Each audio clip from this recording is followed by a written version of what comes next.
and welcome to the Assured and Brazen podcast. I'm your host, Kevin Gertillis. Today's episode, we're going to talk a little bit about the self-made myth.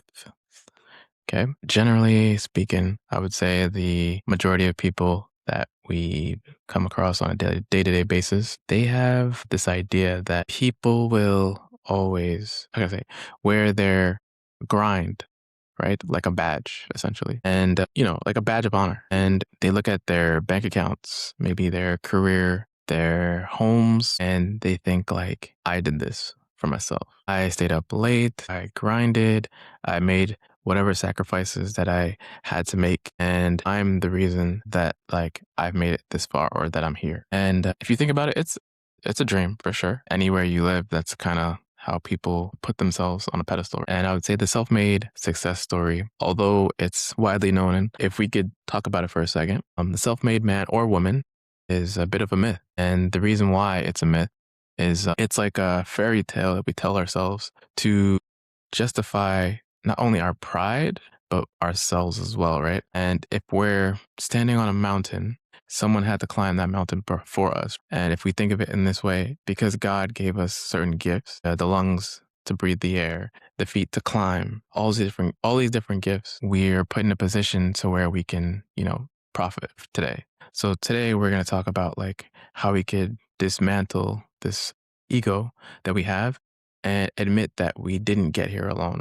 We can't like stay here on our own or do things on our own without any support. It takes like a team, or I don't know if you've heard this before, but it takes, um,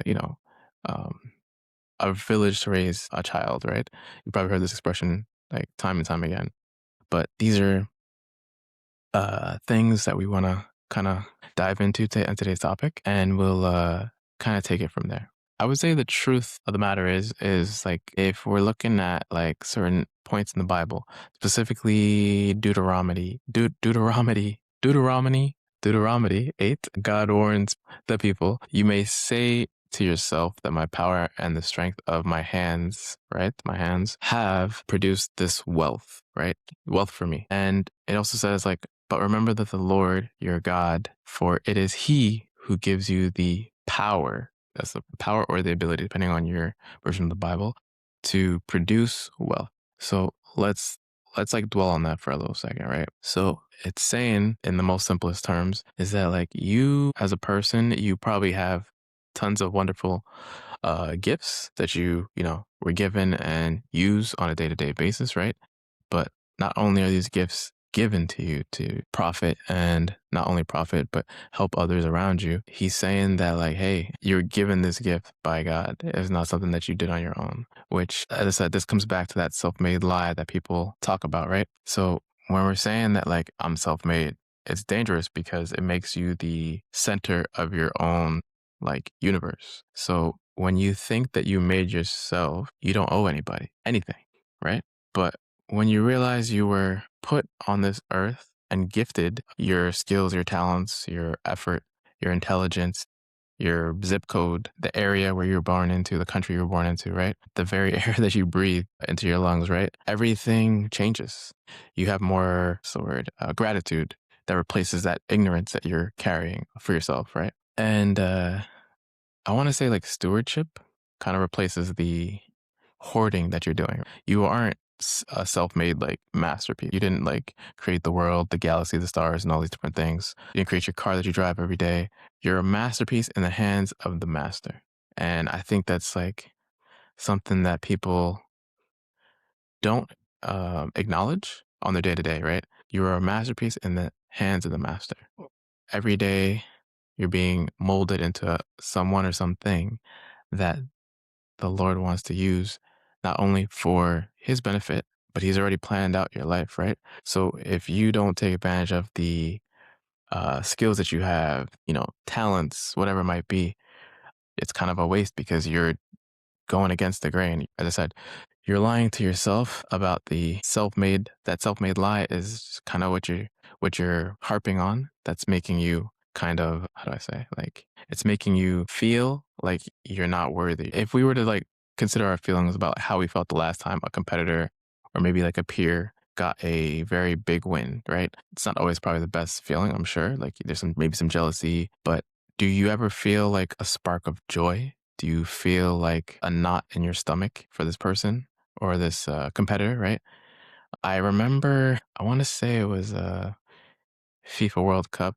One of them, I forget which one, but it was, I want to say it was Ronaldo versus Messi in like the finals, right? And of course, these like two big giant guys, and they're big names, of course, right? And big names always draw a lot of attention, but you can see like how even though one person lost, one person won, you could see the attention and the camaraderie that they had for one another, they're both legends in their own right. But just to, uh, go on that tangent a little bit, I think it was something that not only did it like bring sports fans together, right? But people got to see how they were in a setting where it's like the highest level of competition, right? And at the end, of course, they shook hands, they did all this stuff that they normally do, take pictures and all that.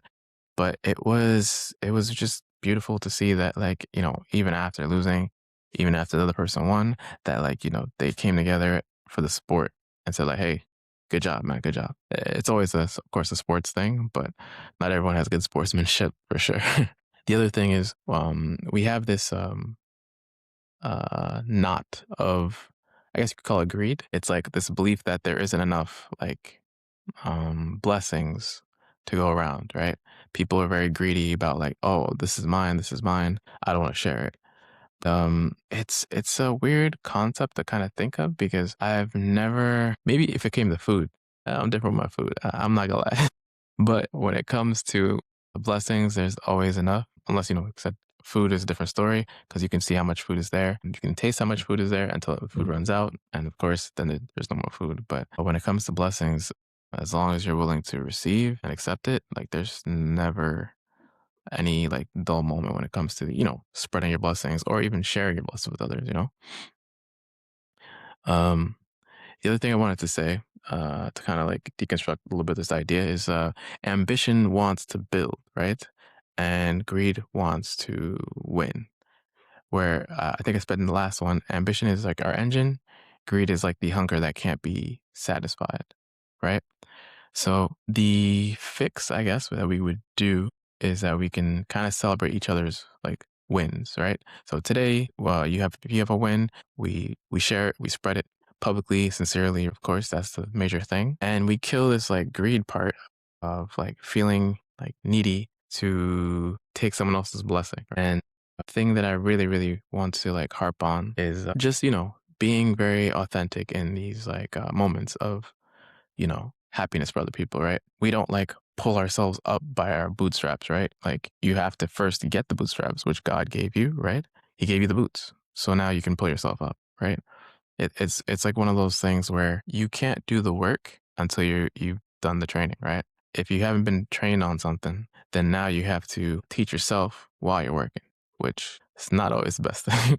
Of course, you have to have the personality characteristics to do that kind of work. But I would say most people always have to get trained on whatever they're working on first. Then from there, then they do the next steps, which is they start working on the job, they start feeling comfortable, and then they, slowly get to the level or where they feel comfortable enough to do it on their own or without any assistance. So the moral of today's message, I would say, is really just about like, trying to spread these blessings around, making sure that, self-made is not a thing. It's something that we do together in unison with God. And it's something that, we have to pray about on a regular basis. So if I could close out in a prayer for y'all, I'd like to say, um, I have a prayer that I was thinking of before I started this podcast. So I'll try to forget it from memory if I can. It was, Lord, forgive my pride. Forgive me for taking credit for the gifts you gave me and the gifts you give me. Strip away the self-made mask and help me to see that every win I've ever had was a result of your mercy. Please keep me humble and keep me hungry for you. Amen. So that's pretty much most of the message I want to get across today. Of course, I have another challenge for y'all this week. This week, my challenge to you, I'm calling it the credit transfer challenge. So sometime this week at some point, you're going to do something a little bit different, a little bit odd maybe.